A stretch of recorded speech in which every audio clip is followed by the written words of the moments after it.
Bismillahirrahmanirrahim. Alhamdulillahi rabbil alamin. Wassalatu wassalamu ala asyrafil anbiya'i wal mursalin. Nabiyyina Muhammadin sallallahu alaihi wasallam wa ala alihi wa sahbihi ajma'in. Muslimin dan muslimat yang dirahmati Allah. Assalamualaikum warahmatullahi wabarakatuh. Alhamdulillah, selamat kita bertemu dalam siaran di mana kita menghayati firman-firman Allah dari surah Al-Kahfi. Jamaah yang dirahmati Allah, insya-Allah kita akan menghayati bermula dari siaran ini kisah pengembaraan Nabi Allah Musa alaihi salam dalam menuntut ilmu. Bila kita imbas kembali jamaah dirahmati Allah, surah Al-Kahfi ini mempunyai 4 kisah. Kisah Ashabul Kahfi, ini yang pertama, telah pun sama-sama kita hayatinya. Kisah 2 pemilik kebun, satu yang ingkar, satu lagi yang zalim terhadap dirinya sendiri. Dan inilah kisah yang ketiganya, iaitu kisah Nabi Allah Musa alaihi salam mengembara untuk menuntut ilmu. Dan kisah yang keempat selepas ini insya-Allah akan kita hayati tentang Zulkarnain. Jamaah dirahmati Allah, kisah Nabi Musa alaihi salam dalam menuntut ilmu ini diabadikan oleh Allah Subhanahu wa taala dalam Al-Quran, dalam surah Al-Kahfi ini bermula dari ayat 60 hingga ayat 82. Dari ayat 60 hingga 82, sekitar 22 ayat. Yang mana insya-Allah akan kita hayati ayat demi ayat, kalimat demi kalimat. Namun sebagai permulaan, kita imbas sedikit ringkasan kisah Nabi Allah Musa alaihi salam. Pertamanya, Nabi Allah Musa alaihi salam memulakan pengembaraannya dan kehilangan ikan yang dibawa. Ini dapat sama-sama kita hayati dari ayat 60 hingga ayat 64. Nabi Musa mula mengembara. Mengapa Nabi Allah Musa alaihi salam mengembara? Tiba-tiba suka-suka gitu saja ke? InsyaAllah akan kita sama-sama perhatikan selepas ini. Kemudian Nabi Allah Musa berhenti rehat kerana kepenatan perjalanan yang jauh, berhenti rehat dan kembali semula ke tempat kehilangan ikan. Dan ini dikisahkan dalam Al-Quran, dalam surah Al-Kahfi ini dari ayat bermula 65 hingga ayat 70. Kemudian, disitulah Nabi Allah Musa alaihi salam bertemu dengan hamba yang soleh, yang tak dinamakan oleh Al-Quran siapa namanya.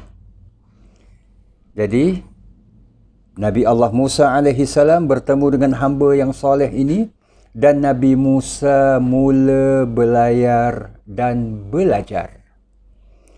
Ini difirmankan Allah dari ayat 71 hingga 77.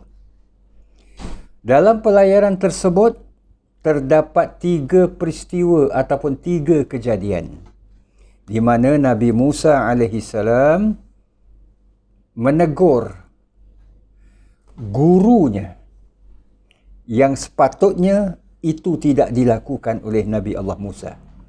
Kejadian pertama, perahu yang ditumpangi oleh Nabi Musa, muridnya dan juga hamba yang soleh ini, iaitu guru Nabi Allah Musa alaihi salam. Perahu ini dibocorkan. Jadi perahu yang ditumpangi dibocorkan. Ini kejadian yang pertama. Kejadian yang kedua, anak kecil pada pandangan Nabi Allah Musa AS, anak kecil yang tidak berdosa. Masih kecil lagi, tiba-tiba dibunuh oleh gurunya. Hamba yang soleh ini. Padahal hamba yang soleh. Kenapa bunuh budak? Ini kejadian yang kedua. Dan kejadian yang ketiga, hamba yang soleh ini membangun tembok rumah kepunyaan anak yatim. Ini juga ditegur oleh Nabi Allah Musa alaihissalam. Dan akhirnya kegagalan Nabi Allah Musa dan berperpisahan dengan gurunya, namun sebelum berpisah dengan gurunya ini, hamba yang soleh ini menerangkan apa dan kenapa ia lakukan demikian. Dan ini semua jamaah dirahmati Allah, kejadian pertama, kedua dan ketiga ini serta perpisahan Nabi Allah Musa alaihissalam dengan gurunya ini difirmankan oleh Allah dari ayat 78 hingga penghujung kisah, iaitu ayat 82. Jamaah dirahmati Allah.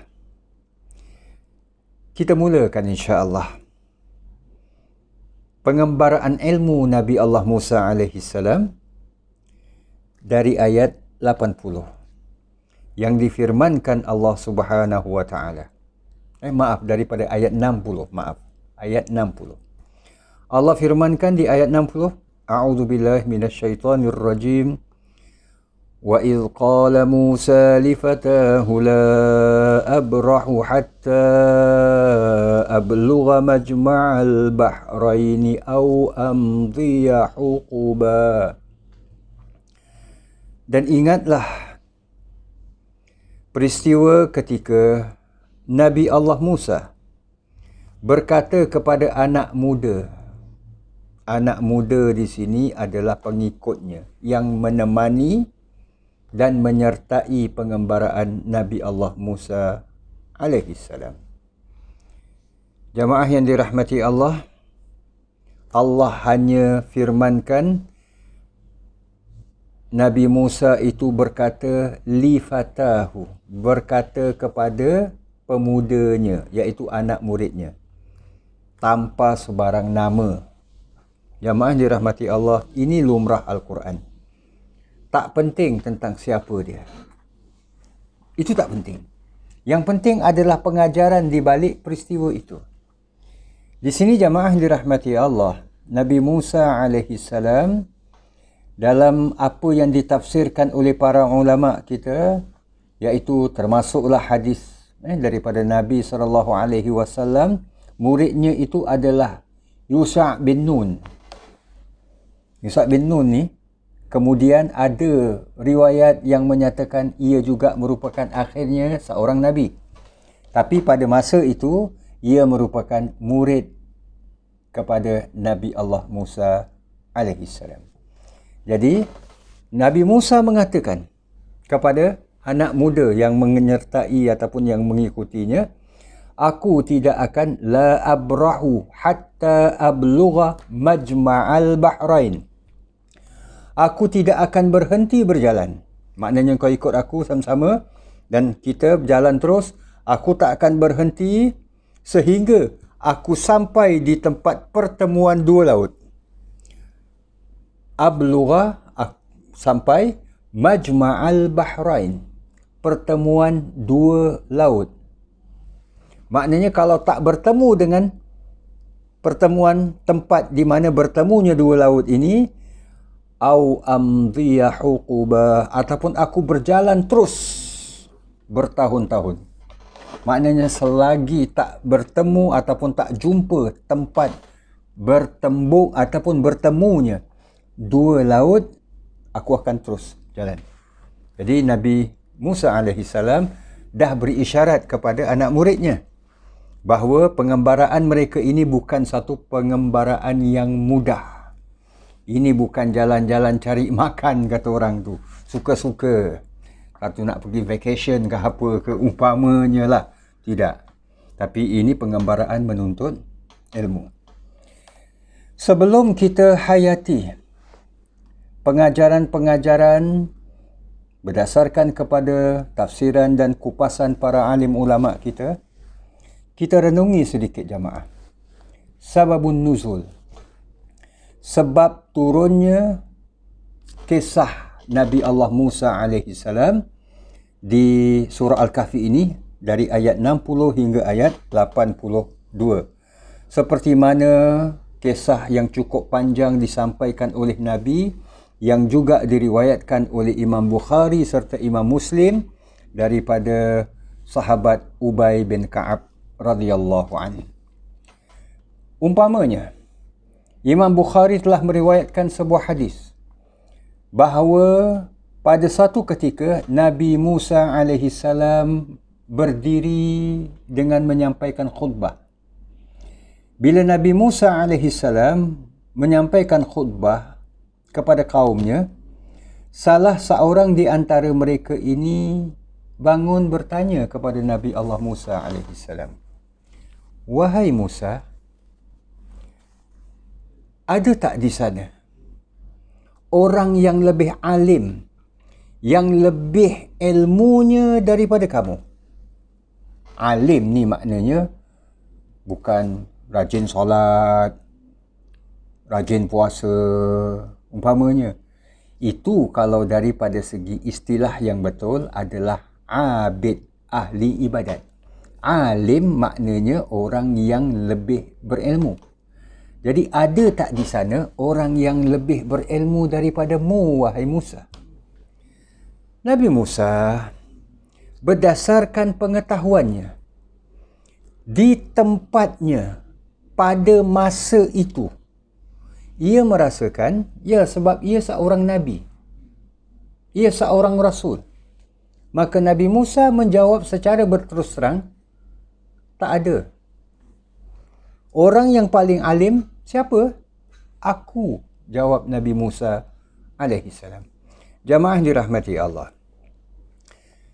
Di sini bukan menunjukkan sikap takburnya Nabi Allah Musa, sombongnya Nabi Musa. Akulah yang paling alim, mana ada orang lebih alim daripada aku.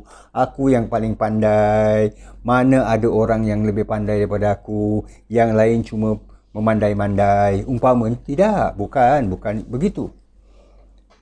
Kita sedia maklum, Nabi Musa antara Nabi yang maksum, kan? Nabi maksum. Tak mungkin ada sifat sombong seperti ini.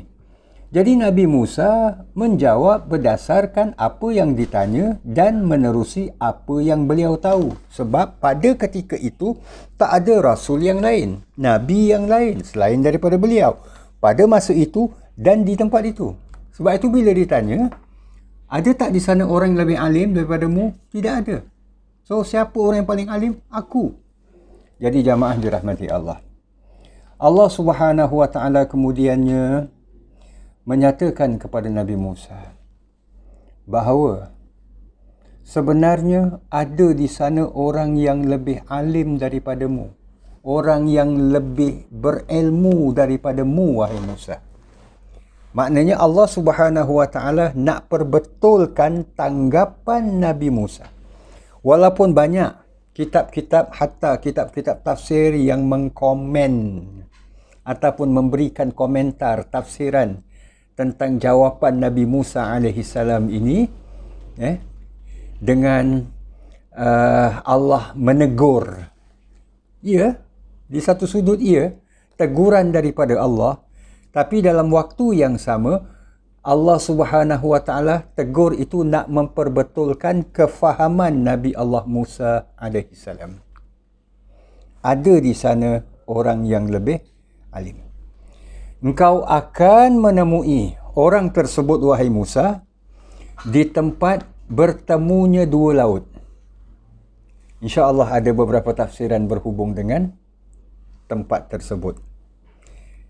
Namun, itulah yang Nabi Musa alaihi salam sampai mengatakan seperti mana yang digambarkan pada ayat 60, iaitu Nabi Musa alaihi salam tidak akan terus berjalan hatta ablugha majma'al bahrain, sehingga aku tiba ataupun sampai di tempat bertembungnya ataupun bertemunya dua laut. Jadi sebab itu, kerana itulah tempat yang Allah Subhanahu wa taala telah tentukan. Di situ engkau akan bertemu dengan orang alim tersebut. Jadi kalau kau selagi tak jumpa tempat itu, maknanya Nabi Musa sampai mengatakan, aku akan jalan bertahun-tahun. Jadi jamaah yang dirahmati Allah, kembali kepada hadis tadi, riwayat tadi, begitulah. Kemudian Nabi Musa alaihissalam, seperti mana yang digambarkan oleh Al-Quran juga, Nabi Musa di tempat itu dah sampai dah, tapi kemudian ikan terlepas. Itu semualah. Ikan yang dibawa ini terlepas, dan usah kita persoalkan ikan apa. Ikan pari ke, ikan hiu ke, ikan lumba-lumba ke dan sebagainya, itu tak penting. Yang penting adalah yang dibawa itu adalah ikan. Jadi ikan itu terlepas. Itu yang Nabi Musa alaihissalam dah berjalan, terus kemudian teringat nak makan tengah hari, tanya kepada anak muridnya, maka anak muridnya baru beritahu bahawa ikan dah terlepas tempat kita yang waktu kita berehat dulu. Nabi Musa mengatakan, itulah tempat yang aku nak pergi. Sebab dia isyaratnya adalah di tempat tersebut engkau akan kehilangan ikan. Jadi di tempat yang engkau akan kehilangan ikan tu, di tempat itulah bertemunya dua laut, dan di tempat itulah engkau akan bertemu dengan hamba yang soleh, orang yang wajar engkau jadikan guru untuk engkau belajar daripadanya. Jadi jamaah yang dirahmati Allah, kalau kita lihat antaranya yang dihuraikan kisah ataupun hadis yang panjang lebar ini, umpamanya kalau kita melihat kitab Tafsir Jalalain, Imam Jalaluddin Al-Mahalli dengan Imam Jalaluddin As-Sayuti menafsirkan riwayat tersebut. Kita kembali kepada ayat tadi. Kesungguhan Nabi Allah Musa ini tergambar dalam apa yang Allah firmankan, la abrahu, apabila Nabi Musa berkata kepada fatanya, kepada pemudanya, muridnya ini, la abrahu hatta ablugha majma'al bahraini au amdiya huquba. Aku tidak akan berhenti berjalan. Maknanya aku akan terusan berjalan sampai ke tempat yang Allah Subhanahu wa taala gambarkan, yang Allah Subhanahu wa taala perintahkan. Kita lihat di sini jamaah dirahmati Allah. Pertama, Nabi Musa seorang nabi melaksanakan apa yang Allah Subhanahu wa taala perintahkan, walaupun ia dalam bentuk, ialah sebahagian orang menggunakan perkataan teguran. Allah menegur, maknanya ia dah tersilap, Allah tegur. Ia belajar daripada teguran tersebut. Ini yang pertama sekali yang ingin kita lihat. Jamaah dirahmati Allah, sebenarnya kisah Nabi Allah Musa yang menuntut ilmu ini banyak dibincangkan dalam bidang pendidikan. Cara belajar, etika belajar dan sebagainya. Akhlak seorang murid, akhlak seorang guru, adab-adab belajar, ini semua jamaah dirahmati Allah dibahaskan dengan panjang lebar dalam bidang apa yang dinamakan education, pendidikan itu sendiri. Salah satunya adalah belajar ni, kita usah mengharap ilmu itu datang. Ilmu itu datang. Tapi sebaliknya, kita pergi cari itu ilmu. Nak belajar, cari ilmu tu. Dia bukan datang bergolek. Sebab itu jamaah dirahmati Allah, kalaulah seseorang umpamanya bila belajar, ia setakat gunakan tertikus, mouse, dia klik sana, klik sini, dia ambil ini hadis, dia ambil itu hadis, tanpa dia pelajari tentang maksud sebenarnya hadis ini. Sebab hadis, kalau Al-Quran, contoh Al-Quran ada sebab turunnya ayat, walaupun tak semua, walaupun tidak semua ayat ada sebab turunnya ayat, ataupun sababun nuzul. Hadis pun begitu juga. Ada di antara hadis-hadis ini sebab wurudul hadis, sebab wurudil hadis, iaitu sebab kenapa hadis ini Nabi ucapkan. Kalau perbuatan, sebab kenapa Nabi lakukan, Nabi buat. Jadi jamaah dirahmati Allah, itu semua kita nak kena lihat, nak kena fahaminya. Jadi jamaah yang dirahmati Allah, yang dikasihi Allah, ini perlu kita selaminya, di mana ilmu ini nak kena tuntut, nak kena kita cari. Dan dalam pencarian itu tidak mudah. Satu. Kedua, jangan nak cepat. Jangan nak ambil jalan pintas. Umpamanya, dengar ustaz ataupun ustazah bila bersyarah saja kan, terus dia klik. Dia tanya maha guru dia, iaitu Encik Google umpamanya. Apa yang, ustaz nak cakap ni, ustazah nak cakap macam ni, aku dah tahulah, Google dah jelaskan. Jamaah dirahmati Allah, Encik Google ni, benda yang betul dia cakap, yang tak betul pun dia cakap, dan sebagainya. Apa yang orang muatkan, apa yang ada, itulah dia akan sampaikan. Jadi jamaah dirahmati Allah, berjalan bertahun-tahun au amdhiya hukubah, ini juga merupakan satu yang pengajaran yang boleh kita timba. Nak belajar, nak menuntut ilmu ini, jangan ambil jalan pintas, nak cepat, kata orang tu. Di sinilah jamaah dirahmati Allah, kita perhatikan apa yang menjadi adab yang pertama, bahawa belajar ini, nak menuntut ilmu ini adalah perlu kepada usaha. Usaha yang berterusan. Dan usaha yang tidak cukup mudah. Kadang setengah ilmu ini perlu kepada latihan. Sebelum kita ada kemahiran ataupun jadi mahir, kita nak kena berlatih dulu. Bukankah kita mampu untuk berlari apabila kita dah mampu berjalan? Sebelum kita mampu berjalan, mungkin kita, kata orang itu, berjalan jatuh, bertatih-tatih sedikit. Sebelum itu mungkin kita merangkak dulu, mengesot dulu dan sebagainya. Tak terus kita bila lahirkan saja, terus kita mampu berlari, melompat, memanjat dan sebagainya. Tidak. Ini lumrah. Belajar daripada sedikit-sedikit. Kita jangan terus mencari end result dia macam mana. Dan sebagainya. Jadi jamaah dirahmati Allah. Ini adab yang pertama yang boleh sama-sama kita hayati, kita timba bagaimana ilmu ini seharusnya dituntut. InsyaAllah kita akan lihat pada siaran yang akan datang huraian yang selanjutnya.